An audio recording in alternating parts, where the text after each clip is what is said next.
안녕하십니까. 윤영돈 코치입니다. 오늘은 정말 귀한 분을 모셨습니다. 여러분들 잘 알고 계시는 우리 정철장 교수님입니다. 박수 한번 주시죠. 와. 안녕하세요, 여러분. 오늘 이렇게 귀한 분을 모시게 된 이유가 이맘때면 사실 우리가 보고서를 작성하든 그리고 내년을 준비해야 되지 않습니까? 네. 그럼 내년을 어떻게 기획할 것인가? 이 키워드가 되게 중요한데요. 이 트렌드가 1년마다 우리가 바뀌고 있는데 이 트렌드를 어떻게 읽고 어떻게 가야 되는지 우리 트렌드에 대한 키워드에 대해서 여쭤보도록 하겠습니다. 오늘 우리 교수님은 이게 2024년에는 어떤 트렌드 키워드가 이렇게 유명할 것 같은지 그거를 좀 이야기해 주시면 감사하겠습니다. 제가 트렌드 키워드를 말할 수 있을 만한 깜냥은 못 되고요. 주로 김남도 교수님이 언급한 트렌드 코리아 2024 되고요. 그 다음에 라이프 트렌드도 또 이렇게 또 말씀하셔가지고 요 책은 제가 못 읽어봐서 그렇고요. 그다음 송기령 대표님이 이야기한 핵게임 이야기가 떠오르고요. 트렌드 코리아 2024에서는 분초사회라는 것을 첫 번째 키워드로 언급했던 것들과 육각형 인간이라든지 리퀴드 폴리탄 이렇게 이제 했던 이야기도 몇 가지 단어들이 떠오릅니다. 여기 다 있군요. 큰일 날 수 있는데 빠르게 하겠습니다. 그러니까. 분초사회, 호모 프롬프트, 육각형 인간, 버라이어티 가격 전략, 도파민, 요즘 남편, 요즘 아빠, 그 다음에 스피노프 프로젝트, 디토 소비, 리퀴드 폴리탄, 돌봄 경제 10가지 키워드 짧은 시간 이내에 아마 윤 코치님이 말씀 다 드릴 겁니다. 이번에 요 트렌드 코리아가 많이 사람들한테 알려져 있고 그리고 작년 거하고 올해 거를 좀 비교해 보면 어떤 부분이 좀 차이가 있을까요, 교수님? 지난해보다 또 좋으셨다 이렇게 말씀하시는 분도 계셨는데요. 김남도 교수님에겐 조금 죄송하지만 조금은 아쉬운 부분이 또 있었다라고 그런 이야기를 나눴던 기억들도 있습니다. 첫 번째, 이제 분초사회가 모든 트렌드의 키워드에 영향이 있다라고 하는데 참 이게 애매모호한 여러 가지 연결성상에 있어서 저처럼 말재주가 없는 사람들은 이걸 연결을 이렇게 해내기가 쉽지 않구나 이런 생각이 들어서 뭔가 조금은 아쉬운 부분들이 물론 굉장히 또 내년도를 준비하는데 도움은 되었지만 그런 부분이 있었다 이런 생각도 들었습니다. 되게 저하고도 약간의 부분이 맞는 것 같아요. 그러니까 어떻게 보면 우리가 초개인 사회를 이렇게 바뀌고 있고 초개인화가 되면서 특히 이런 부분들이 이제 분초 사회든 나노 사회든 이제 점점점 이제 쪼개지면서 우리가 가고 있잖아요. 이런 부분들이 되게 중요한데 특히 작년에 좋았던 키워드 중에 하나는 어떻게 보면 오피스 빅뱅. 그렇죠. 오피스 빅뱅. 우리 커리어나 이런 쪽에서는 어떻게 보면 이 오피스에 큰 빅뱅이 생겼다라는 이게 명명한 거는 제가 보기에도 너무 잘 명명을 했고 또 실제로 빅뱅이 많이 일어나고 있더라고요. 그러니까 옛날에는 이제 오프라인 베이스로만 가는 회사들이 많았지만 오프라인과 이제 온라인이 같이 가는 하이브리드한 방향으로 많이 자동차도 하이브리드 자동차가 있듯이 하이브리드 채용이라는 부분이 많이 생기고 있고 그런 부분들이 되게 좋았던 것 같아요. 올해 좋았던 거는 육각형 인간이 좀 우리하고 좀 많이 이렇게 연관이 있을 것 같습니다. 우리 커리어 코치나 이런 커리어에 근무하시는 분들에게 도움이 될 텐데 육각형 인간 어떻게 보셨어요? 사실 육각형 인간을 보면서 저는 요즘 사람들이 열심히 노력해서 성공한 사람들의 스토리를 별로 안 좋아하는구나 이런 생각을 느꼈습니다. 저 역시도 항상 강조하는 게 성실한 자세로 꾸준하게 하나씩 쌓아나가는 것은 중요하다고 이렇게 강의에서나 책에서나 언급을 많이 했는데요. 왜 호응을 못 받았나 이런 생각들이 들었어요. 타고날 때부터 재능이 있고 또 부자고 성격도 좋고 인성도 좋고 외모도 좋고 이런 육각형 인간들을 처음부터 꿈꾸는구나 이런 생각이 들었어요. 왜 그럴까 이런 이제 고민을 해봤었는데요. 윤콘치님 생각에는 왜 그럴까 이런 생각 해보셨나요? 이게 너무 사람을 어디다가 분석하는 측면으로 문제가 있는 것 같아요. 육각형이라는 게 어떤 이상형이다. 이렇게 육각을 갖다 놓고 우리가 분석할 때 이 육각형이라는 모델을 보면 대부분 분석하기 위한 과정이거든요. 네. 리더십 분석할 때 육각형으로도 우리가 많이 보고 홀랜드도 육각형으로 많이 네, 보잖아요. 맞아요. 이런 게 다 육각형의 이미지가 어디서 우리가 많이 도해라고 하죠. 일본 사람들이 많이 썼던 방식인데 도해라는 걸 통해서 우리가 육각형이라는 걸 보게 되면 우리가 너무 사람을 이성화하고 있다. 그러니까 현실에 존재하는 사람하고 우리가 이상화를 하게 되면 어떤 문제가 생기냐면요. 옛날에 제가 결혼정보회사에서 그 부분을 좀 깨달았는데 결혼정보회사에서 근무하다 보면 결혼을 못하거나 아예 결혼하고 싶어도 안 되는 사람들이 있더라고요. 그런 사람들은 사람을 너무 이상화했어요. 현실에 없는 여자를 꿈꾼다든지 내가 현실에 없는 남자를 꿈꾸게 되면 결국 현실에서 못 만나는 거죠, 결국에 사람을. 그 육각형이라는 게 우리가 어떻게 보면 너무 완벽한 사람을 꿈꾸지 않는가. 그리고 너무 사람을 볼 때도 너무 분석적으로 사람을 보지 않을까? 사실 우리 코칭적인 입장에서는 문제가 중요한 게 아니라 사람이 더 중요한데 너무 문제만 보고 문제에만 집중하는 또 사람을 유형화하는 것이 너무 문제가 되고 있다. 우리가 코칭하는 사람들이 그리고 커리어 하는 사람들이 여러분들 육각형 인간이라는 이 트렌드를 무시하면 안 되는 것 같아요. 이 육각형 인간이 왜 오게 됐는가? MBTI로 사람을 유형화했던 사람들이 결국에 이 육각형으로도 연결되는 측면이 있는 거죠. 그러니까 사람을 도식화하고 사람이 어떤 틀에다가 그 사람을 집어넣고 이상화하는 거죠. 그러다 보면 현실에 있는 사람들은 무시하고 이상적인 사람만 꿈꾸게 되는 거예요. 그러다 보면 어떻게 문제가 생기지 않을까. 육각형 인간이 주고 있는 여러 가지 함의가 있기는 하더라고요. 그래서 우리가 육각형이라는 거를 너무 또 분석적으로 보는 건 좋지 않을까요? 교수님 생각은 어떠세요?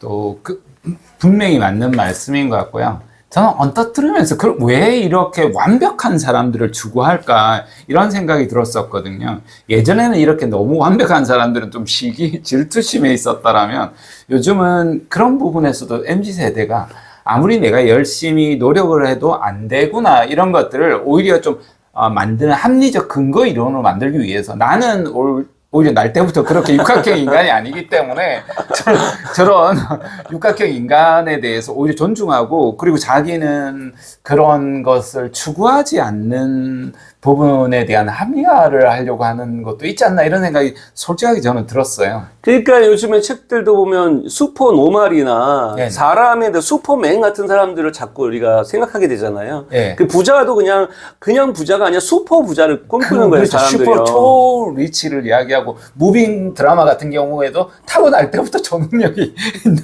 열심히 노력해서 되는 게 아닌 이런 부분들을 오마주하는 존중하는 걸 보고 조금은 아쉬운 마음이 솔직하게 있었어요. 그러니까 그게 현실적인 거하고 너무 괴리가 생기는 측면이 있다. 그리고 가상 세계에서 이게 회자되다 보니까 그런 부분이 있고요. 또 한 가지 우리가 볼 것 중에 하나의 중요한 키워드가 요즘 남편 없던 아빠라는 부분이 또 여기하고도 연관성이 있어요. 저는 어떤 걸 봤냐면 맞아요. 어떤 부분이 있냐면 바로 남편을 너무 이상화하고 있다. 맞아요. 남편 밖에 나가서 엄청 힘들고 왔는데 와서 설거지서부터 뭐 재활용서부터 다 시키면 남자는 어디 가서 쉬고 어디 가서 사실 자기 휴식을 하게 됩니까? 맞습니다. 이런 부분들이 이게 없던 아빠까지 아빠 역할까지 해서 주부 역할뿐만이 아니고 바로 물론 둘이서 이제 분야해서 같이 나눠서 한다는 건 중요하지만 그거를 강요를 해가지고 이걸 다 하게 되면 이런 부분이 좀 어떻게 부분을 보셨어요, 우리 교수님은? 눈물이 티 나옵니다. 진짜 이게 육각형 인간처럼 가정에서도 완벽해야 되는 거예요. 사회에서도 잘하고 가정에서도 잘하고 또 아이들한테도 잘해야 되는. 그러다 보니까 진짜 눈물이 나는 정말 저는 읽으면서도 나야말로 요즘 남편, 요즘 아빠구나 이렇게 생각했지만 사실 근접하지도 못하는 거죠. 내용을 읽다 보면 그런 부분이 있고 그러다 보니까 너무 이제 착한 남자 콤플렉스처럼 착한 아빠 콤플렉스까지 남자에게 지어지는 짐이 사실 너무 많다 이런 생각이 들어서 사실 평소에 안 하던 행동을 아내한테 투정을 부렸거든요.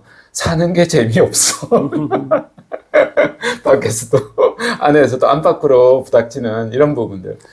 여기서 중요한 게 뭐냐면 이 낀 세대들에서는 전 낀 아빠라는 키워드가 중요하다고 봐요. 뭐냐면 아예 MZ 세대들이나 이런 사람들은 원래 더치페이서부터 해서 일 자체도 우리 이렇게 나눠서 일을 하자. 이게 아주 클리어하게 잡혀 있었잖아요.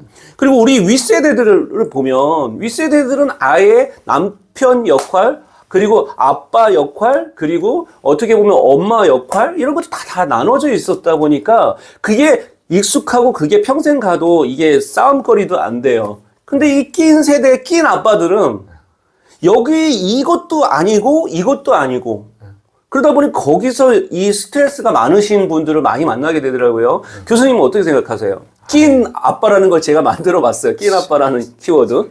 맞죠. 낀 세대의 낀 아빠죠. 부모님을 지금도 물론 저도 부양하고 있고 또 마찬가지로 자녀 세대로부터 버림받는 첫 세대라고 하니까 충분히 그럴 수 있겠다 이런 생각이 들었습니다. 그럼에도 불구하고 또 여성의 어떤 사회 이제 진입을 위해서도 요즘 이제 남성들이 또 가정에 더 충실하는 그런 이야기들을 아마 하나의 과거에서부터 있었던 것들 이야기를 그러니까 대명사로 만들기 위해서 요즘 띄어쓰기 남편이 아니라 김남도 교수님은 요즘 남편 그러니까 띄어쓰기를 안 하는 특이한 그죠 명사로 만드신 거죠. 없던 남편도 없던 아빠도 띄운 게 아니라 그죠 같이 그래서 완전히 그걸 하나의 키워드로 새롭게 이렇게 만드셨구나 하는 것도 좀 인상은 깊었습니다. 네, 그것도 옛날에도 이제 요즘과 관련된 책들도 많이 요즘 신세대, MZ세대 뭐 이런 식으로 나왔던 키워드들이 이제 유명하다 보니 그 키워드를 이제 이렇게 뭉쳐서 만드신 것 같고요. 우리가 마지막으로 이제 하나의 키워드를 좀 마무리로 이제 해서 우리가 이제 후반으로 갈수록 이 돌봄 경쟁이라는 게 굉장히 중요할 것 같아요. 네. 이제 시니어들에게도 중요하고 아이들에게도 이 돌봄이라는 키워드가 또 코로나를 통해서 사실 돌봄이라는 게 중요하다. 자기 돌봄이라는 키워드가 전 세계에서도 굉장히 중요하고 코칭계에서도 이 돌봄이라는 게 중요한데 교수님이 생각하기에 돌봄이라는 돌봄 경제를 어떻게 보셨는지 좀 여쭤보겠습니다.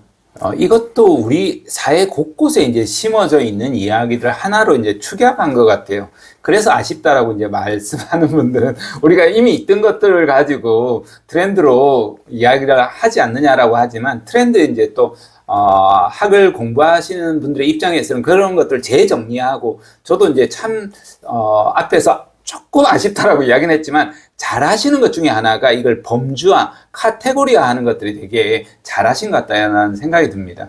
실제로도 우리가 이제 주변에 보면 이제 요양시설이나 재가 센터라든지 이런 재가 시설들이 주변에 많아지고 있지 않습니까? 돌봄이라는 것이 그런 이제 한 개인이 또 평생을 또 가족들을 이렇게 돌보시는 것도 있지만 국가 차원에서도 이런 돌봄 제도들이 있고 또 각 개인들이 지금 이제 나노사회 핵개인처럼 떨어져 있다 보니까 누군가 자기를 또 돌봐야 되는 이런 상황을 잘 정리해서 마지막은 항상 휴먼 타치 쪽을 이렇게 언급을 하면서 마무리하시더라고요. 그러다 보니까 돌봄 경제라는 것도 결국은 그 거시적인 국가적인 부분과 또 조직 내와 개인과 또 마찬가지로 마지막으로는 자기 역시도 돌보는 것이 중요한 키워드다 이렇게 언급을 해주지 않으셨을까 싶습니다. 그것도 굉장히 교수님이 잘 보시는 것 같아요. 뒤에 이제 이렇게 우리가 앞에는 좀 기술적인 측면이 많이 나오는 것 같아요. 기술에 대한 변화 이런 것들이 많다 보니까 너무 기술 쪽에 편향될 수 있으니 마지막에는 이 돌봄 경제를 통해서 어떤 휴머니즘이라는 부분을 마무리하는 것 같습니다. 자, 오늘 여러 가지 키워드 10가지 다 다루지 않더라도 저희가 좀 필요한 그동안에 보는 이 트렌드를 좀 봤고요. 마지막으로 2024를 준비하는 분들에게 어떤 부분들을 우리가 준비하면 훨씬 더 도움이 될지 한 말씀 해주시면 감사하겠습니다. 교수님. 이게 한숨이 먼저 탁 나오더라고요. 며칠 전에 다큐멘터리를 봤는데 자영업자들의 평균 급여가 한 달 급여가 160만 원밖에 안 되더라고요. 평균 급여, 전국 평균 급여가. 그러니까 최저 시급이 지금 200만이 넘어가는 이 시대에 그 평균 급여뿐만 아니라 보니까 마이너스 부채가 계속 늘어나서 그 잘 나가던 자영업자들 중에서도 진짜 막 펑펑 울시면서 몇 억대 빚을 지고 있는 모습을 보니까 너무 아쉽고 안타깝고 그런 마음이 들더라고요.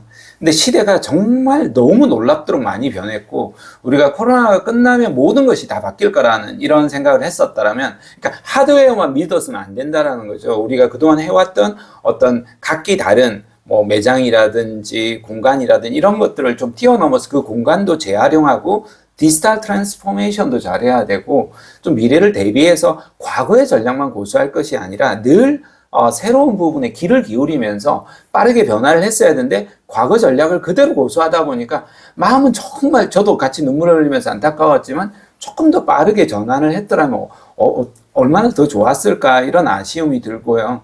그런 측면에서도 우리가 트렌드, 거시적인 변화 흐름은 분명히 남의 이야기가 아니라 우리 자신의 이야기가 아닐까, 저는 그런 생각이 들었습니다. 네, 오늘 짧은 시간이지만 역시 우리가 여러분 이 시간에 이제 트렌드를 정리할 수 있었습니다. 오늘 고생해주신 교수님에게 박수 한번 주시죠. 와! 자, 저희가 2부도 진행할 테니까 여러분들 기대하시고요. 구독, 좋아요, 알림 설정까지 부탁드리도록 하겠습니다. 감사합니다. 안녕.